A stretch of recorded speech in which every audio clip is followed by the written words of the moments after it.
கிறிஸ்துவுக்குள் அன்பானவர்களே, நாம் ஜெபிப்போம். எங்களை அதிகமாய் நேசித்து வழிநடத்தும் நல்ல பிதாவே, எங்களுக்காக நீர் திறந்த வாசலை வைத்திருப்பதற்காய் உமக்கு நன்றி செலுத்துகிறோம் ராஜா. தேவன் திறந்த வாசலை யாரும் பூட்டவே முடியாது என்று நாங்கள் விசுவாசிக்கிறோம் தகப்பனே.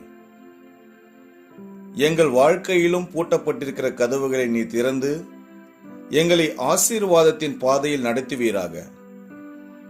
சுவிசேஷத்திற்காக திறந்த வாசலை எங்கள் தேசத்தில் வைத்திருப்பதற்காக உமக்கு நன்றி செலுத்துகிறோம்.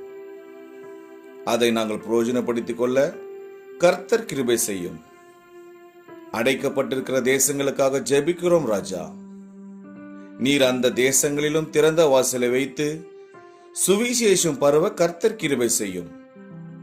எங்கள் ஜெபத்தை கேட்டு எங்களுக்கு பதில் கொடுப்பவரே, உமக்கே நன்றி. இயேசு கிறிஸ்துவின் நாமத்தில் ஜெபிக்கிறோம் எங்கள் ஜீவனுள்ள நல்ல பிதாவே, ஆமேன்.